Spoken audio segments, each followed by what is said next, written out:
우리가 이제 로마서 12장부터 이제 15장까지가 이제 결론 부분이라고 그랬잖아요. 12장에서 우리의 삶을 하나님 앞에 드리되 산 제물로 드려야 된다. 산 제물로 드렸으니까 이제 내 것이 아니라 누구 거죠? 하나님 거거든요. 그러니까 우리 신앙이라는 거는 옛것, 죄의 종이었고 사망에 얽매여 살던 나를 버리고 하나님께 드리는 거거든요. 버린다는 말은 죽는다는 뜻이에요. 그러니까 내가 그리스도 안에서 옛사람은 죽고 하나님 앞에 드린 바 되었어요. 이제는 죄와 사망과 상관이 없는데 우리는 상관이 있다고 생각하고 사는 거죠. 그래서 하나님께서 말씀을 통해서 너 일깨워 주는 게 뭐냐면, 아니야, 너는 내 거야, 내가 너와 함께해, 잃어버리지 마, 이렇게 말해요. 그런데도 여전히 우리는 죄하고 잘 놀아요.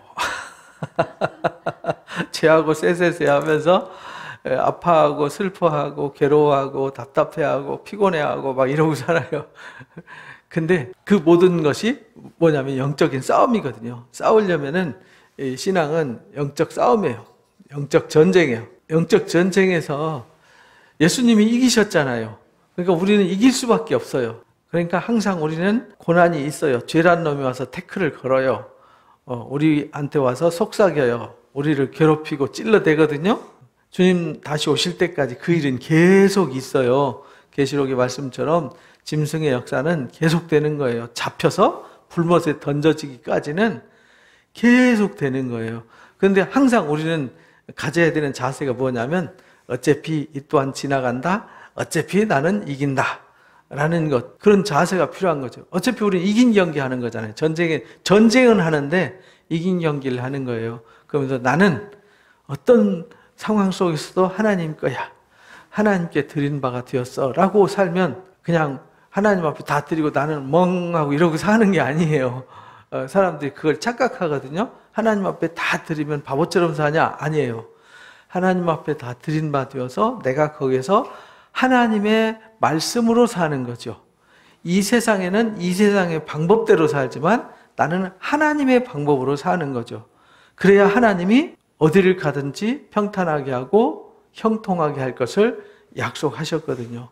그래서 우리가 말씀을 배우는 거예요. 성경을 배우는 이유는 하나님의 선하신 뜻이 무엇인지를 분별하기 위해서. 그래서 우리를 산제사도 드리고 하나님의 기뻐하시는 뜻이 무엇인지, 선하신 뜻이 무엇인지, 온전하신 뜻이 무엇인지를 분별하는 거죠. 그리고 항상 나의 레벨이 있다는 거 잃어버리지 말고 각자 내게 주신 삶을 사는 거예요. 근데 우리는 이상하게 남한테 관심이 많아요. 그죠? 남보다 나에게 관심이 많아야 돼요. 내 안에 내 속을 들여다보고 내가 누군지, 뭐 하는 사람인지, 내게 주신 은혜가 무엇인지를 알고 그 은혜에 집중하는 삶을 살아야 돼요. 그리고 나서 이제 가져야 되는 것이 뭐냐면, 항상 우리가 12장의 말씀처럼 부지런해야 돼요.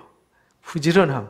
그리스도인들은 부지런할 수밖에 없어요. 왜냐하면 우리는 두 가지 일을 하잖아요. 세상 사람들은 자기의 그 일 하나만 충실하면 되지만 우리는 세상의 일도 하고 하나님의 일도 해야 되고.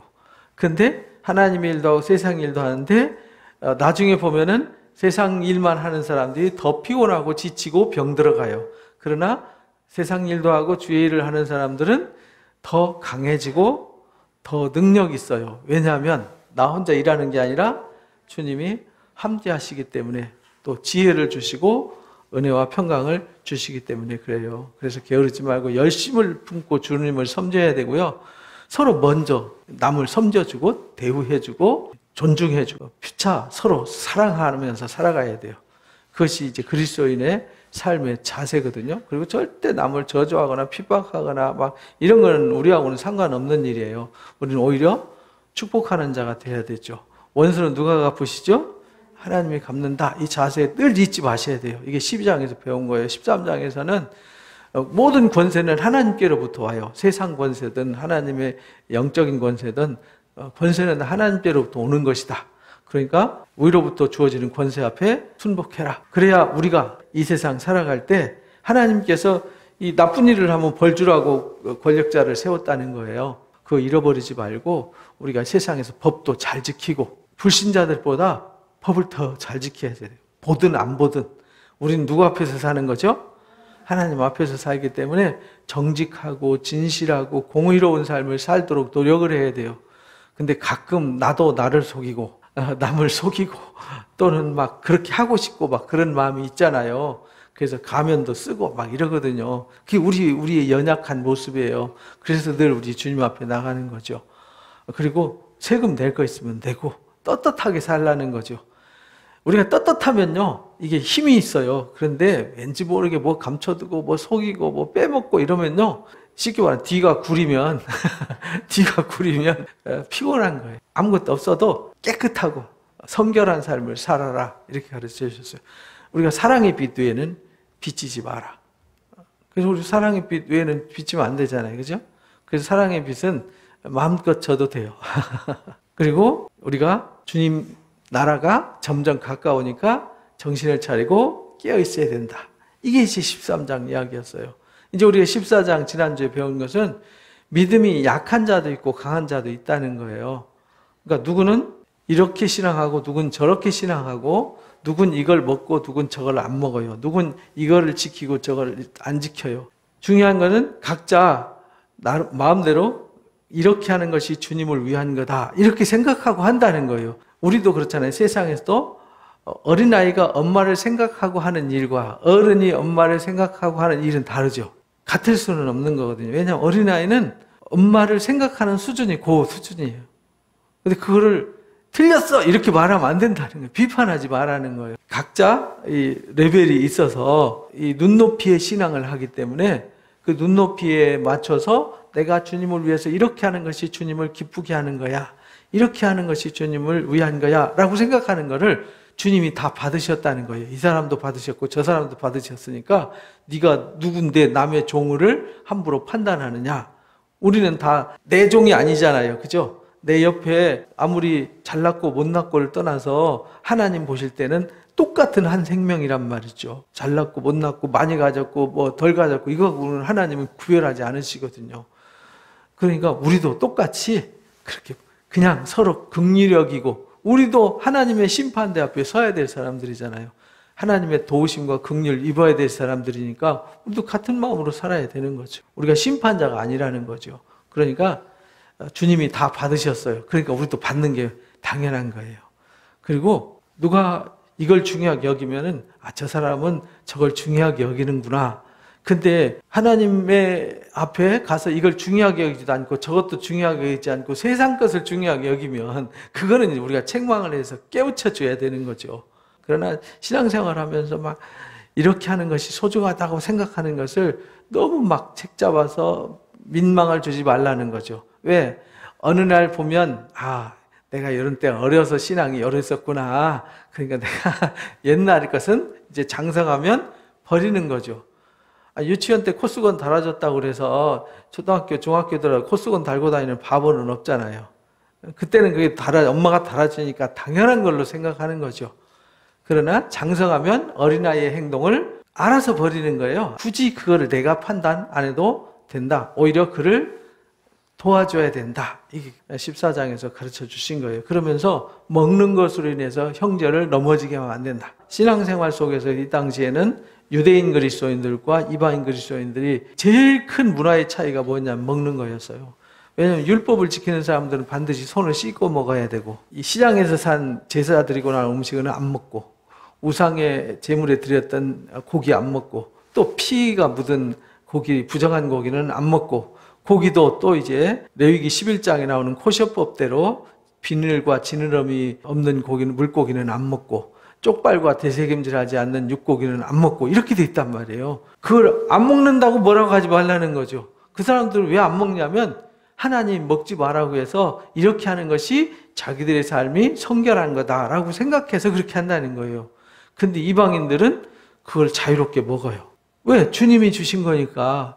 말씀과 기도로 다 하나님 주신 만물은 하나님 거니까 거룩해요.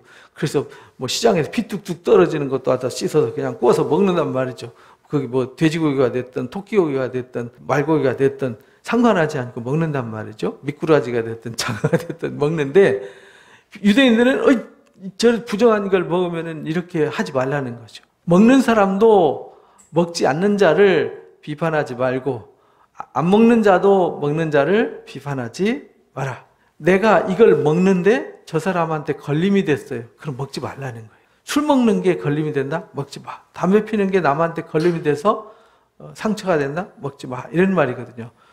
그거는 믿음으로 행한 것이 아니다. 믿음으로 하지 않은 모든 것이 죄다. 이렇게 말했어요. 남에게 꺼림이 되는 거, 떳떳하지 못한 거는 죄가 되는 거다. 이걸 이제 지난주에 배웠어요. 그렇죠? 마태복음 18장에 형제를 실족하게 하면 연자맷돌을 목에 매달고 깊은 바닷물에 빠지는 게 낫다. 이렇게까지 가르쳐 주셨어요. 우리가 14장 말씀을 이제 잘 기억을 해야 돼요. 잘 기억을 해서 서로 비판하고 정죄하는 위치에 있으면 안 된다. 그래서 결론을 그렇게 말씀드렸잖아요. 각자 자기 옳다는 대로 행하는데요. 자기가 옳다고 생각한 것으로 인해서 정죄받지 않는 자가 복이 있다. 왜냐하면 의심하고 먹으면 안 되기 때문이다. 의심하고 먹는 것이 그게 믿음으로 하지 않은 거기 때문에 다 그게 죄가 되는 거다. 남이 볼 때 왜 저 사람 저거 먹지? 왜 저 사람 저렇게 하지? 예를 들어서 제가 식당에 가서 목사인데 맥주 한 잔 시원하다 이러고 있는데 우리 세 가족이 봤어요. 사랑하는 교회 목사가 술 먹고 있었어? 이렇게 되면 이제 시험 들어갖고 나 안 나가 이렇게 되잖아요. 그럼 제가 시원하다고 먹었는데 그 술 먹었다고 해서 범죄한 건 아니잖아요. 근데 내가 자유한 이 시원한 맥주 한 잔이 그 사람을 죽게 만들었어요. 그럼 그게 죄가 된다. 나는 먹어도 되지만 저 사람이 넘어질까 봐서 안 먹는 거죠. 그래서 바울이 고린도전서 8장에서 내가 고기 먹는 게, 쉽게 말하면 우상의 재물 먹는 게 남에게 걸림이 된다면 나는 영원히 그런 고기 안 먹겠다. 이렇게 이제 결단하는 바울의 모습을 우리에게 가르쳐 준 것이 24장 얘기예요.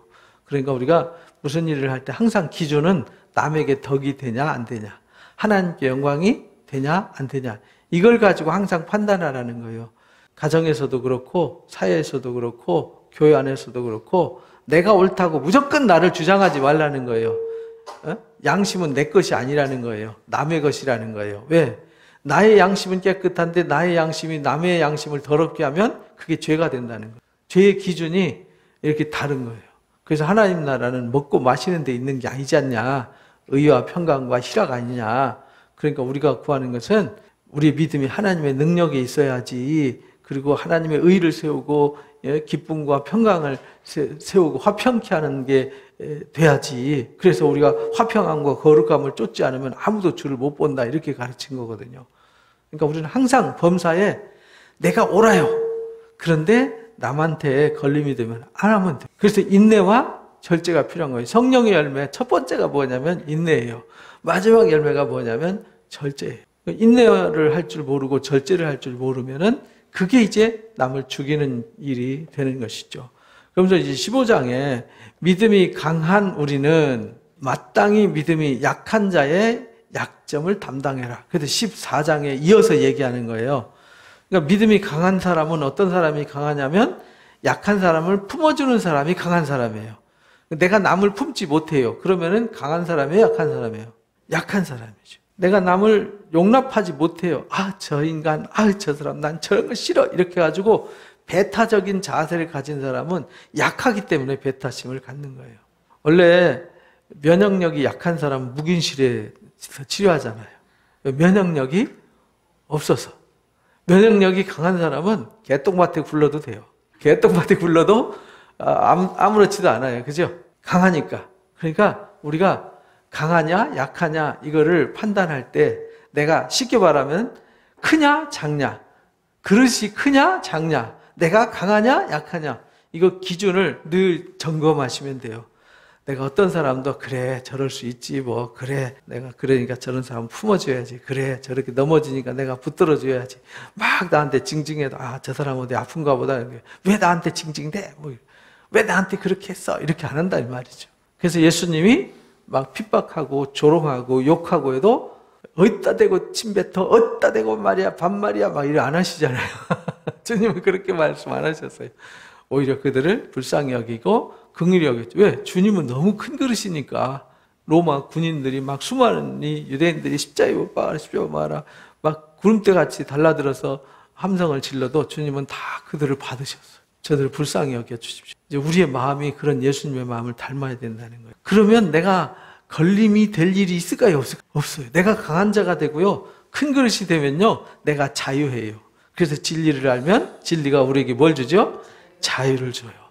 그게 진리를 깨닫는 거예요. 예수님을 영접하고 예수님 안에 있다는 얘기는 내가 예수님 안에 있고 예수님이 내 안에 있으니까 예수님처럼 마음이 넓어야 되는 거거든요. 그래서 여기 믿음이 강한 자가 약한 자의 약점, 부족한 점을 담당하고 자기가 좋아하는 일을 하지 않는다. 자기가 원하고 기뻐하는 일을 안 하고 누구를 기쁘게 하냐면 이웃을 기쁘게 한다. 그 말은 이웃이 원하는 일을, 내가 원하는 일은 내려놓고 남이 원하는 일을 도와줄 수 있다는 거예요. 그러니까 강한 자죠. 우리가 아기가 넘어졌을 때 일으켜주는 건 내가 뭐하니까? 어른이고 강하니까 징징대고 막 뒹굴어도 품어주고 안아주잖아요. 땡깡 놓고 해도. 그죠? 아이를 얼르고 설르고 막 우리 애기 이쁘다 하고 풍뎅이 두드러지듯이 약한 사람이 징징거리고 문제 있을 때는 약하기 때문에 그래요. 그래서 여러분들 집안에서도 자녀들이 또는 남편이, 아내가, 친구가 누가 막 징징거리면 저 사람이 뭐 아프구나, 저 사람이 힘들구나 이렇게 받아주시면 됩니다. 그렇게 하되 선을 이루고, 그러니까 우리가 하는 모든 일은 선을 이루어야 돼. 선을 이루면 그 선이 누구한테 오죠? 다 나한테 오는 거예요. 그래서 우리가 전에 말씀드릴 때 투자하라고 배웠잖아요. 투자. 그러니까 우리가 이게 투자하는 거예요. 내가 남한테 사랑을 쏟아요. 이게 투자잖아요. 남을 불쌍히 여겨요. 이게 투자예요. 남을 섬기는 거예요. 이게 투자잖아요. 먼저 섬기고, 먼저 대접하고, 먼저 사랑해주고, 약한 자를 붙들어주고, 일으켜 세워주고 하는 게 이게 투자란 말이죠.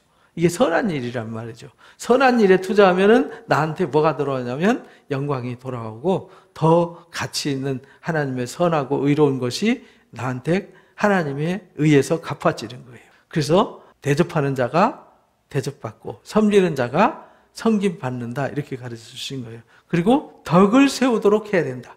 우리는 모든 일을 뭐 하기 위해서요? 덕을 세우기 위해서 해야 돼요. 예수님도 그렇게 하셨다는 거예요. 예수님도 자기를 기쁘게 하지 않았어요. 자기가 하고 싶은 일을 하지 않았어요. 기록된 바 주를 비방하는 자들의 비방이 내게 미쳤나이다 한 것과 같습니다. 누구든지 전에 기록된 바 이미 기록된 성경, 우리한테 주신 이 성경은 이 말이에요. 우리의 뭘 위해서 주셨죠? 교훈. 성경에 우리가 인물들 얘기 있잖아요. 성경 인물들 얘기나 상황 얘기를 우리한테 이렇게 보여준 이유는요. 봐봐. 요렇게 하면은 복을 받고, 요렇게 하면은 책망받는 거야. 요렇게 하면 심판받고, 요렇게 하면 구원받는 거야. 하나님이 요렇게 하는 거 미워하고, 요렇게 하는 거 기뻐하는 거야. 이 구약성경 얘기가 다 그 얘기예요. 그래서 구약성경을 배우면서, 가인처럼 하면 안 되는구나.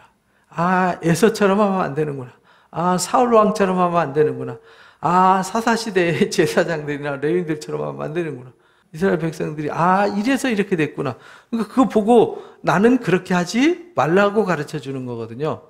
그걸 보고 저 녀석들 바보 같았네. 멍청하게는 이러라고 우리한테 가르쳐 준 게 아니라 그걸 보면서 나보고 그렇게 되지 말라고 하시는구나. 그래서 고린도전서 10장에서는 경계와 거울로 우리에게 비춰주는 거다. 거울은 뭐냐면 거울은 내 모습을 내가 비춰보는 거잖아요. 그러니까 성경은 내 모습을 비춰보게 하는 거라는 거예요. 이미 기록해서 우리한테 주신 성경은 우리의 교훈을 위해서 기록해 주신 거다. 우리로 하여금 인내로 또는 성경의 위로로 뭘 가지게 하려고요? 소망. 우리는요, 무엇인지 목적은 뭐냐면 위로와 소망을 주는 데 있는 거예요. 기독교의 역사는 위로와 소망의 역사예요. 그러니까 위로가 아니고 소망이 아니다. 뭐 편가르고 서로 막 다투고 뭐 네 거 내 거 주장한다. 거기에는 성령이 없어요. 주님이 거기 안 계세요. 쉽게 생각하시면 돼요. 주님이 어두운 곳에는 안 계세요. 다투는 곳에는 안 계세요. 다툴 때 즉시 떠나세요. 언제 오시냐? 화평케 하셨을 때 오세요. 그래서 마태복음 5장에 서로 다퉜으면 화해하고 와서 예배해라. 그래야 주님이 받으신다. 그러면 다툰 곳에는 나 너희들하고 안 놀아. 이런 말이거든요. 화평케 하라고 내가 화평케 했잖아. 서로 사랑하고 용서하라고 70번씩 7번 용서하라 그랬잖아. 이렇게 가르쳐 주셨잖아요. 그래서 위로와 소망. 그러려면 우리에게 뭐가 필요하냐면 인내가 필요한 거예요. 인내가 큰 상을 얻는다라고 히브리서 10장에서 가르쳐 주셨잖아요. 인내가 큰 상을 주는 거예요. 우리가 인내가 필요한데, 인내는 목림을 꼭 버티는 게 인내가 아니라 그랬죠? 인내는 하나님이 저 사람을 깨닫게 해주고 아직 알지 못해서 그러니까 알고 깨달으면 저 사람도 변화될 거야 라고 기다려주는 게 뭐라고요? 인내다. 이제 그래서 인내와 위로야 하나님. 하나님은요 그래서 길이 참으세요. 그러니까 우리도 어떻게 해야 돼요? 길이 참아야 돼요. 왜? 길이 참으면 좋은 결과를 주시니까. 참아서 손해보면 뭐하러 참겠어요? 참아서 손해본 것 같으면 그냥 확 내서 끝내버리고 끝내야지. 근데 하나님은 길이 참으시잖아요. 그러니까 우리도 길이 참아야 돼요. 인내가 상을 얻게 한다는 걸 잊지 마시기 바랍니다. 인내와 위로의 하나님이 너희로 그리스도 예수를 본받아서, 예수님을 뭐해서요? 본받아서 서로 뜻이 같게 하여 주시길 원하신다는 거예요. 하나님이 인내와 위로로 예수님을 본받아 가게 하는 거죠. 아직 본을 못 받고 있는 사람도, 본을 받아가는 사람도 좀 더 예수님의 장성한 분량에까지라고 이제 에베소서 4장에서 가르쳐 주셨죠. 예수님의 장성한 분량이니까 누구는 요만큼 왔고 누구는 요만큼 왔고 누구는 요만큼 왔어요. 그죠? 완전하게 예수님처럼 된 분은 세상에 존재하지 않아요. 예수님에게 이르도록 우리가 달려가는 거죠. 바울이 말씀하신 것처럼 내가 이루었다 함도 아니다, 온전케 되었다 함도 아니다. 여기 온전케 되신 주님, 이 부활의 영광에 이르도록 달려가는 거죠. 결국은 우리가 언제 온전해지냐면 부활이 완성될 때 우리가 온전해지는 거예요. 부활의 완성이 언제 이루어지죠? 주님이 다시 오실 때. 그러니까 그때까지는 우리가 싸워야 되고, 영적 전쟁. 여기서 이제 이미 이기잖아요. 우리는 이 전쟁을 이제 승리한 전쟁이잖아요. 그래서 우리에게 필요한 게 뭐냐면 인내라는 거예요. 인내. 인내로 우리가 점점 성숙해져서 이제 누가 요만큼 있었는데 이제 내 레벨이 여기까지 올라왔는데 이 사람 아직 여기야. 그럼 내가 이 사람을 받아줘야 되잖아요. 그래서 여기 올라올 때까지 뭐 해야 돼요? 기다려주고 도와줘야 되는 거죠. 그죠? 딱 올라와서 보면 그렇잖아요. 눈높이라 그러잖아요. 책상 밑에 있으면 책상 위에가 안 보여요. 위에 설명해도 못 알아들어요. 안 보이니까. 근데 키가 커가지고 위에서 보니까 키 큰 사람이 설명했던 것이 보이잖아요. 아, 그때 그게 그 얘기였구나. 그래서 내가 보는 거야. 그게 아니라고 했는데 나중에 그거 보니까 아, 그게 그거였구나. 이렇게 알게 되는 거와 똑같아요. 영적인 레벨에 따라서 답답할 때가 많아요. 어떤 때는요, 막 저도 전도하면서 그런 적이 있거든요. 막 가슴을 두드리면서 도대체 너무 답답한 거예요. 이렇게 세상에 벽창호가, 이런 벽창호가 어디 있을까 했는데 오랜 세월 후에 그 사람이 깨닫고 와서 저한테 고맙다고 인사하면서 그러더라고요. 얼마나 힘드셨어요. 많이 답답하셨죠. 제가 몰라서 그랬어요. 이제 깨닫고 나니까 너무 감사해요. 저한테 그 인내의 세월을 그렇게 기다려줘서 너무 감사해요. 이러더라고요. 아, 이게 주님의 마음이구나. 기도하다가도 화가 났어요. 그래서 기도하다가 하나님 어째서 그 인간을 깨닫지 못합니까? 하나님 돌멩이도 아니고 말이야. 하나님 망치로 두드려서라도 막 깨우쳐 주십시오. 막 이렇게 막 기도를 했거든요. 근데 이게 어느 날 깨닫더라고요. 그러니까 인내가 필요한 거예요. 같게 해줘서 한 마음, 한 입으로 한 하나님을 주로 섬기고 그 하나님께 뭐하게 해요? 영광, 예수 그리스도의 아버지 하나님께 영광 돌리게 하느라. 그러니까 우리가 영광 돌리는 건요, 변화되는 거예요. 죄인이 의인이 되어지고 의인이 장성하게 자라서 성숙해져서 예수님을 닮아가고 본받아가고 이렇게 해서 이제 약한 자를 품어주는 사람, 넘어진 자를 일으켜주는 사람, 상처받은 사람을 싸매주는 사람, 이런 사람이 되도록 하는 것이 이제 우리가 해야 할 일이라는 거예요. 신앙은 그렇게 되어가는 거예요. 그러니까 하루아침에 되지 않아요. 그래서 교회 안에서도 띠뚱떼뚱하고 집에서도 띠뚱떼뚱하면서 우리가 크는 거예요. 갓난아기들이 걷다가 넘어지고 또 걷다가 또 넘어지고 여기다 부딪히고 저기다 부딪히고 하면서 어떤 애는 막 탁자에다 부딪히고 어디다 부딪혀가지고 막 이마 깨지고 어디 뭐 콧등 깨지고 해가지고 성형수술하고 오고 이러더라고요, 병원에. 어린 때는 다 그런 거예요. 좌충우돌 하면서 때로는 수술도 받고 때로는 뭐 병원 입원하기도 하고 그러지만 아이들이 그러다가 어느 날 안 하잖아요. 크니까 식탁에다 부딪히고 싶어도 안 부딪히죠. 키가 커갖고 허리에다 하니까 안 부딪히잖아요.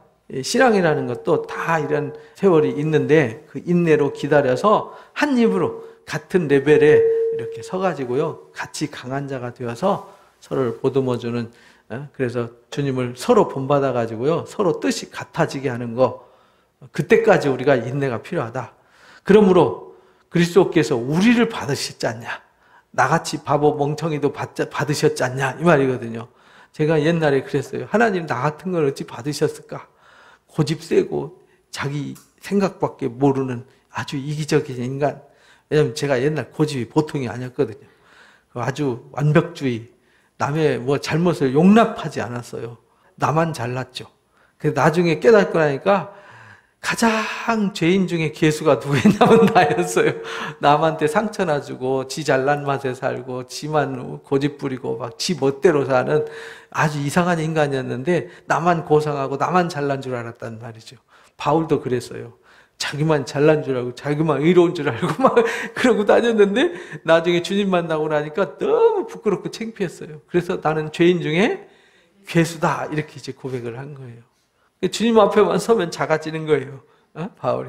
그래서 바울이 이제 작은 자예요. 우리를 받아 하나님께 영광을 돌리신 것과 같이, 나 같은 죄인을 받아서 영광을 돌리신 것과 같이 너희도 서로 뭐하라고요? 받아라. 서로 받아야 돼요. 서로 받는 게 신앙이에요. 내가 말한다. 그리스도께서 하나님의 진실하심을 위해서, 예수님이 하나님의 진실하심, 신실하심을 위해서 할례 추종자가 되셨어요. 할례자의 주님이 되셨어요.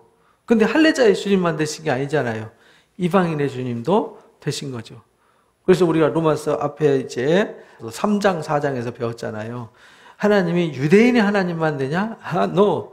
이방인의 하나님도 되는 거야. 왜? 그래서 4장에 가르쳤잖아요. 3장에서 분명하게 아니야. 이방인의 하나님도 되고 유대인의 하나님도 되는 거야. 할례자의 하나님도 되고 무할례자의 하나님도 되는데 왜 그러냐면 하면서 4장에서 논증을 하잖아요. 아브라함이 할례 받을 때 언제 받았니? 할례 받고 약속 받았니? 약속 받은 후에 그 약속을 인치기 위해서 할례 받은 거 아니니? 그럼 율법은 언제 준 거야? 이렇게 430년 후에 준 거야. 이렇게 말해요. 그렇잖아요. 그럼 제일 먼저 있는 게 뭐예요? 약속이잖아요. 그 약속할 때 뭐라고 약속했냐?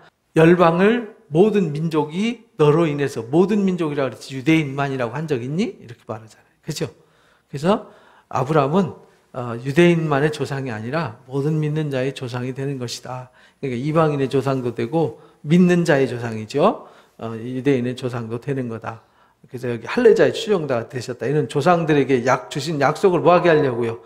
왜냐, 아브라함의 약속을 견고하게 해야 되니까. 그래서 예수님 오실 때까지는 유대인의 주님으로 오셔서 처음에 예루살렘 선교할 때 누구한테만 전도했어요? 유대인들한테만 전했잖아요. 그러다가 이제 사도행전 10장의 고넬료 사건을 계기로 해서 그때부터 비로소 이방인한테도 하나님의 구원이 허락되었도다 해서 할례 문제를 15장에서 해결하잖아요. 사도행전 15장. 선교 한참 지난 뒤에. 그러니까 예수님 부활 승천하시고 나서 한 17, 18년 후에 그 사실이 이제 된 거란 말이에요. 그러니까 그때까지는 이방인한테 복음이 전해지고 이방인들도 할례 받아야 된다 이렇게 생각했었단 말이죠. 근데 고넬료의 사건과 바울의 이방 선교 사건으로 인해 가지고 이제 할례 받지 않아도 믿음으로 구원받는구나라는 걸 깨달은 것은 세월이 많이 지난 뒤에 깨달았어요. 그냥 예수님이 부활 승천하시자마자 제자들이 나와서 바로 그렇게 한 게 아니라는 겁니다. 왜냐하면 예수님이 태어나서 할례 받으셨잖아요. 그래서 할례자의 추종자가 되신 거예요. 12제자도 할례 받았잖아요. 그래서 약속을 견고히 하셨고 또 이방인도 긍휼하심을 입어서 돌아오기 위해서 이방인의 주님도 되게 하신 거예요. 그래서 긍휼하심으로 말미암아 하나님께 영광을 돌리게 하셨다. 유대인도 받으시고 이방인도 받으셨다. 그러니까 우리도 구별하지 말고 서로 받아라. 그래서 서로 하나님께 영광을 돌려라. 그래서 우리가 서로 받아서 화평할 때 하나님이 뭘 받으신다고요? 영광 받으시는 거예요. 그래서 예수님이 지극히 적은 소자를 받은 것이 나를 받은 거야. 이렇게 말해요. 그래서 너희를 보내면 너희를 영접하면 나를 영접한 거야. 여기 지극히 적은 소자 하나를 영접하면 나를 영접한 거야. 이렇게 이제 가르쳐 주신 거예요. 무슨 말인지 이해가 되시죠? 그래서 우리가 내 옆에 있는 지극히 적은 사람을 이렇게 서로 받아서 여기 강한 자가 돼서 약한 자를 품어주고 받아주는 거, 이것이 곧 주님께 한 것이고요. 주님을 영접한 것이 되는 거다. 그런 말이에요. 우리가 주님을 영접한다고 공중에 떠 계신 주님을 영접하겠어요? 주님이 사랑하는 사람을 사랑하고 주님이 그렇게 그 사람 살리기 위해서 십자가 지신 거잖아요. 그를 살려고. 그 사람이 잘났고 못났고 뭐 이거 상관없잖아요. 그 사람 받기 위해서 십자가 지셨으니까 내가 그 사람을 받으면 주님이 원하는 일을 하신 거잖아요. 그죠? 그래서 그거 나한테 한 거야. 이렇게 말씀하셨어요. 그 사람한테 냉수 한 그릇 떠주는 거, 또 주님의 이름으로 주님의 종들에게, 주님의 제자들한테 냉수 한 그릇 떠주는 것도 결코 상을 잃지 않는 거다. 이렇게 가르쳐 주신 거예요. 기록된 바 내가 열방 중에서 주께 감사하고 주님의 이름을 찬송하려 함과 같다. 또 이르되 열방들아 주의 백성과 함께 즐거워하라 해서 신명기 32장 말씀을 가르쳐 주셨어요. 그리고 거기에 또 이제 모든 열방들아 주를 찬양하며 모든 백성들아 그를 찬송하라 해서 시편 117편, 성경 중에서 제일 짧은 장이죠. 2절밖에 안 돼. 2절. 이사야가 또 이르되, 이사야서 11장 말씀이죠. 이새의 뿌리에서 곧 열방을 다스리기 위해서 일어나는 이가 있으니 열방이 그에게 소망을 두리라 하지 않았냐. 그래서 열방들아, 계속 여기 열방들아 이 말은 한 유대인들만, 누구만 특정한 사람이 아니라 하나님은 모든 민족의 하나님, 모든 세계의 하나님이라는 거죠. 근데 우리가 여기만, 요 사람들만이라고 단정을 지어버리면 주님을 욕되게 하는 거라는 거예요. 열방들아 주의 백성과 함께 즐거워하라. 그러니까 이방인이죠. 이방인들아 유대인들과 함께 즐거워하라. 이렇게 말했다. 열방들아 주를 찬양하며 모든 백성들아 그를 찬송하라. 이렇게 말했지 않냐. 이사야도 말했다. 이새의 뿌리 곧 열방을 다스리기 위해서 일어나는 이겠다. 열방이 그에게 소망. 열방 모든 이방이 말이에요. 열방이라는 말은 all nation을 말하는 거거든요. all nation. 온 세상에 있는 모든 나라들 이런 말이에요. 소망의 하나님이 모든 기쁨과 평강을 믿음 안에서 너에게 충만하게 한다. 소망의 하나님이, 우리는 하나님이 소망의 하나님이에요. 근데 이 소망이 누구의 소망이냐면 모든 열방의 소망이 된다는 거예요. 나만의 소망이 아니라 당신의 소망도 되고 당신의 소망도 된다는 거예요. 그래서 소망의 하나님이 모든 기쁨과 평강을 믿음 안에서 너에게 충만하게 하기를 원하신다. 결국은요, 강한 자나 약한 자에게 하나님이 은혜와 긍휼을 베푸셔서 모든 민족이 주님을 찬송하면서 주님께 소망을 두게 하도록 거기에 하나님께서 믿음 안에서 기쁨과 평강을 충만하게 부어주신다. 그래서 성령의 능력으로 뭐가 넘치게 해요? 소망. 그러니까 이것이 이 일은 누가 하는 거냐면 하나님이 성령으로 하시는 일이라는 거예요. 이 교회 일은 사람이 능력이 있어서 하는 게 아니에요. 아, 저 사람 능력 있어. 아니에요. 능력 있는 게 아니라 성령의 역사하심을 따라. 그러니까 성령의 능력으로 역사하심을 따라 일하게 하는 사람은 어떤 사람이냐?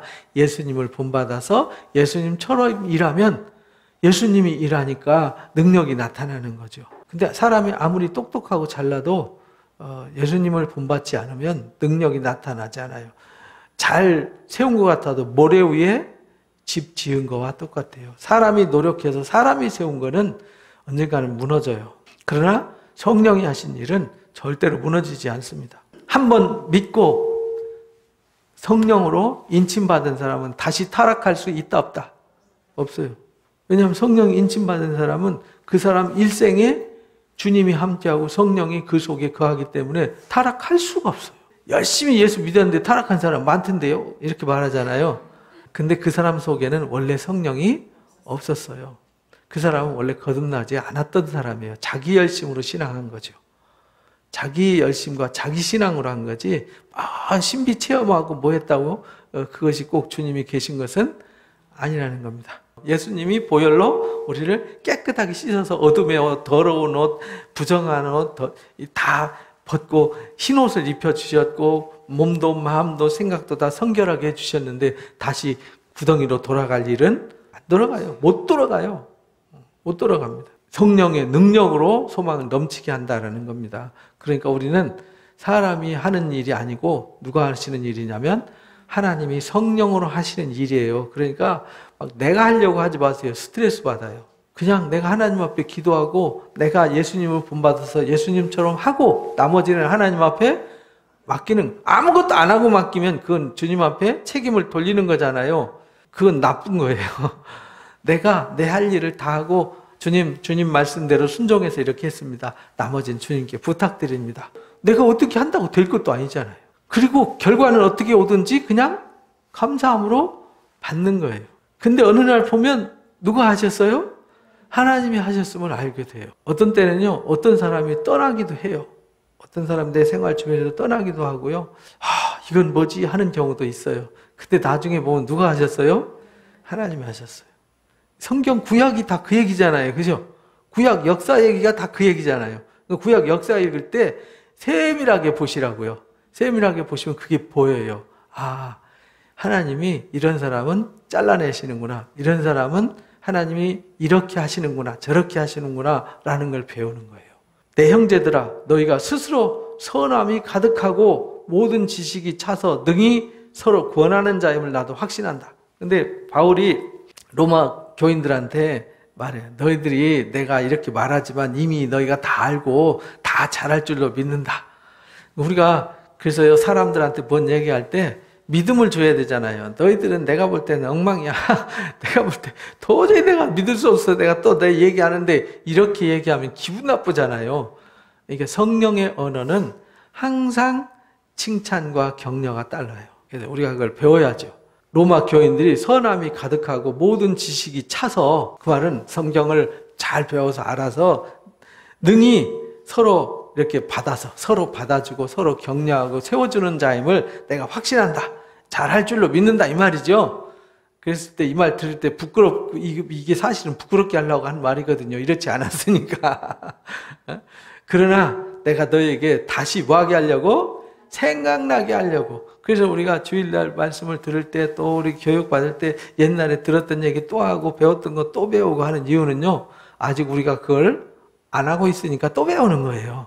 잘 하고 있는 건 안 가르쳐 주세요. 그래서 다시 생각나게 하려고. 안 하고 있으니까 이렇게 스스로 선함이 가득하고 지식이 차서 능히 서로 받아주고 서로 주님 본받아서 하나님을 기쁘시게 하고 영화롭게 해드려야 되는데 안 하고 있으니까 다시 생각나게 하려고. 그래서 우리가 성경을 읽고 또 기도하고 또 예배하는 거예요. 왜? 일주일 지나면 까먹어요. 3일을 못 넘겨서 우리가 3일 예배를 하잖아요.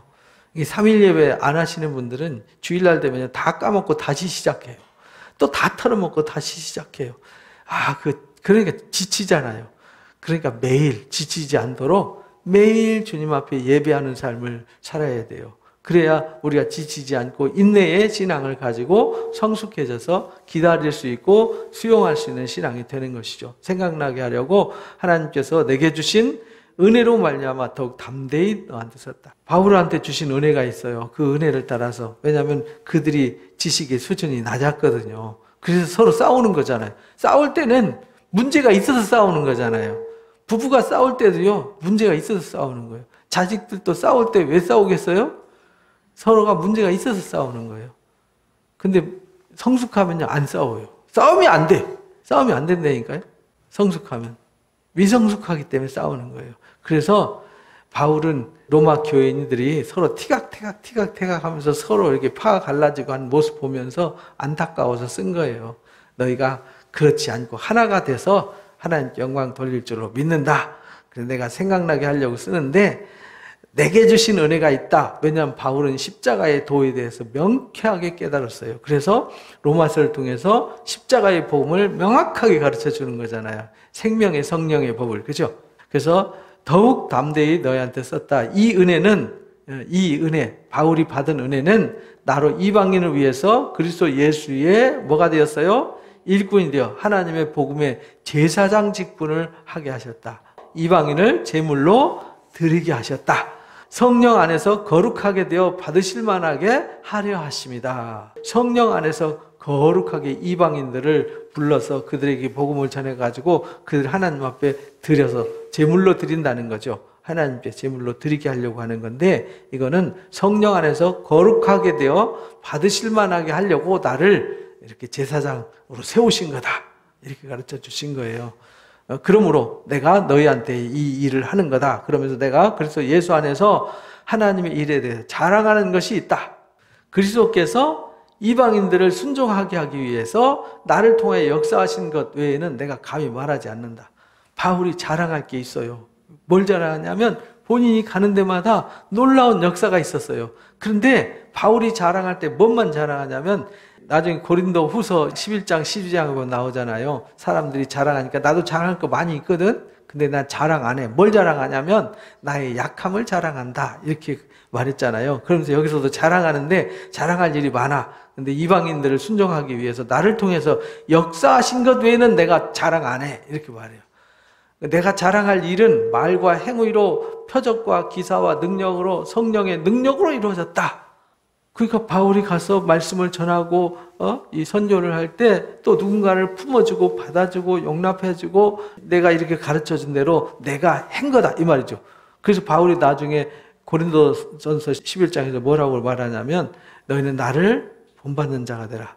본인이 해봤어요. 했더니 표적이 나타났고 기사와 능력이 나타났고 성령의 능력이 나타나서 그 일을 이뤘어요. 그러니까 자기가 한 게 아니라 누가 했어요? 하나님이 하셨어요. 주님이 하셨어요. 그래서 나의 나된 것은 내가 아니라 하나님의 은혜다라고 고린도전서 15장 10절에 유명한 고백을 했고 요즘 하나님의 은혜라는 찬송 그걸 근거로 해서 만들어서 유행을 많이 하죠. 이루어졌으면 그리하여 내가 예루살렘에서부터 두루 행했다. 일루리곤까지 예루살렘에서부터 두루 행하여 어디까지요? 일루리곤까지. 일루리곤이 어디냐면 로마 바로 옆에 아드리아에 혹시 아시나요? 지도를 보여드려야 알겠죠? 사도행전은 그게 안 나와요. 여기 있죠, 여기. 여기가 이제 여기가 이제 아드리아해인데 여기 일루리곤이 이쪽이에요. 그러니까 사도 바울이 선교할 때는 여기 터키 지역에 선교를 했잖아요. 여기 그죠? 여기 선교하고 여기 빌립보부터 시작해서 데살로니가, 베레아, 아테네, 고린도 있잖아요. 니고볼리 이런데 이쪽 동네가 여기 트라키아, 마케도니아 쪽인데 이쪽이 이제 일루리곤이에요. 이쪽까지. 로마에서부터 저 이렇게 뺑 둘러서 이 동네까지 이런 말. 전 유럽에 내가 복음을 전했다. 이런 말이거든요. 그리스도의 복음을 편만하게 전했다.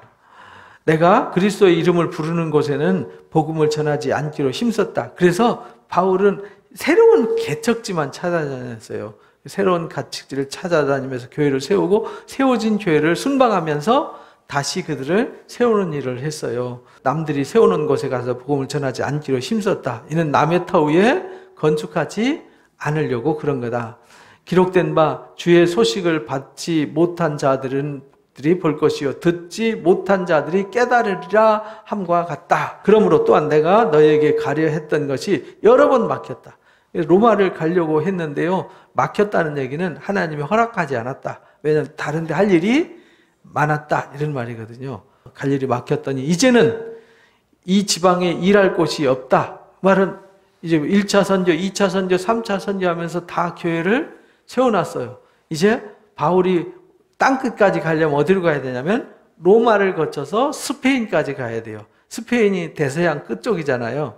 이렇게 가기를 바라고 있으니 전부터 여러 번 이제 가기를 원했는데 언제든지 서바나에 갈 때에 서바나가 스페인이에요. 스페인까지 가기를 바랬는데 너에게 가기를 바라고 있었으니 이는 지나가는 길에 너희를 보고 먼저 너희와 사귐으로 얼마간 기쁨을 가진 후에 너희가 보내줌으로 가기를 원했다. 로마를 가는 이유는 거기 가서 복음을 전하는 게 아니라 바울에게 주신 은혜를 쏟아서 그들을 가르쳐서 세우는 일을 해주고 은혜를 나눠주고 그들의 도움을 받아서 가야 되는데 이들이 싸우고 있으면 바울은 누구 도움을 받아야 돼요? 이방인 그리스도인들? 아니면 유대인 그리스도인? 그렇게 되면 어디 가서든지 바울은 유대인 편만 서 바울은 이방인 편만 서 이렇게 되면 교회로부터 비난받고 분열주의자로 인정받을 수 있단 말이에요. 그래서 먼저 어디 가냐면 예루살렘으로 가는 거예요. 예루살렘 안 가고 바로 가면 더 빠르거든요. 생각해 보세요. 지금 여기 고린도에서 편지를 쓰거든요. 고린도에서 편지를 쓰는데 여기 로마가 여기잖아요. 여기서 여기 가는 거 일주일이면 간단 말이에요. 근데 여기서 지금 에베소 왔다가 다시 여기로 돌아가지고 예루살렘 왔다가 가는 거거든요. 이렇게 왔다가 다시 이렇게 가는 건 이게 엄청난 시간이 걸리는 건데 굳이 예루살렘으로 가는 이유를 설명하는 거예요. 고린도 교회에서 예루살렘으로 가면서 편지를 쓰는 거예요. 미리.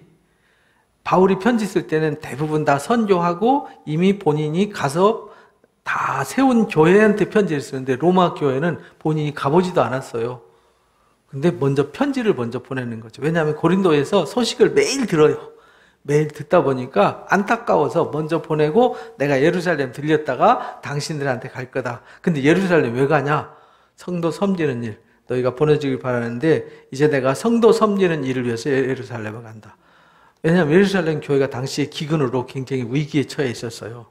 그래서 고린도 후서 8장 9장에 보면 헌금 얘기가 나오잖아요.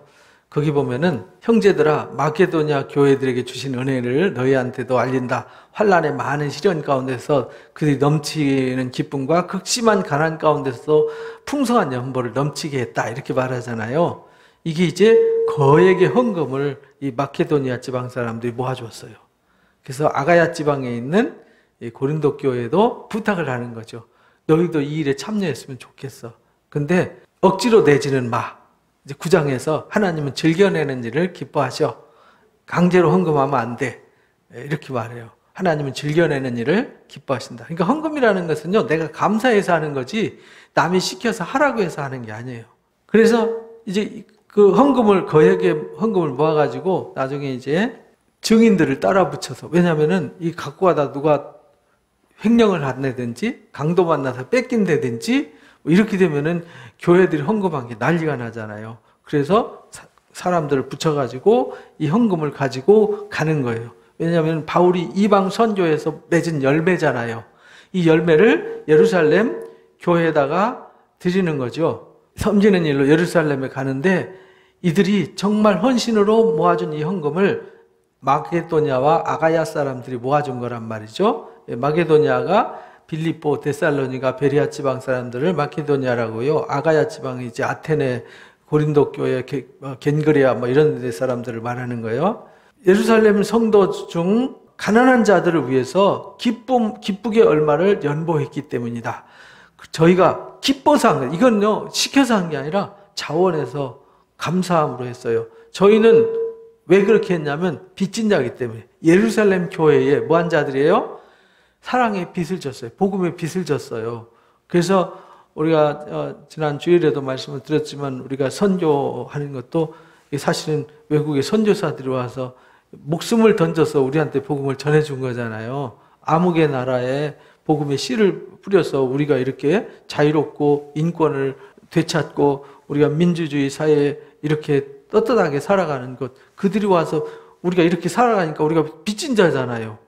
우리가 빚졌으니까 나만 잘 먹고 잘 살지 말고 나의 유의한 것을 조금 모아서 이 마케도냐와 아가야 지방의 사람들처럼 그 빚진 마음으로 이방인들이 그의 영적인 것을 나눠 가졌으면 육적인 것으로 그들 섬기는 것이 마땅하다. 그래서 우리가 선교 지혜 또는 어려운 사람들한테 이 빚진 사랑을 조금이나마 갚으면서 사는 거죠.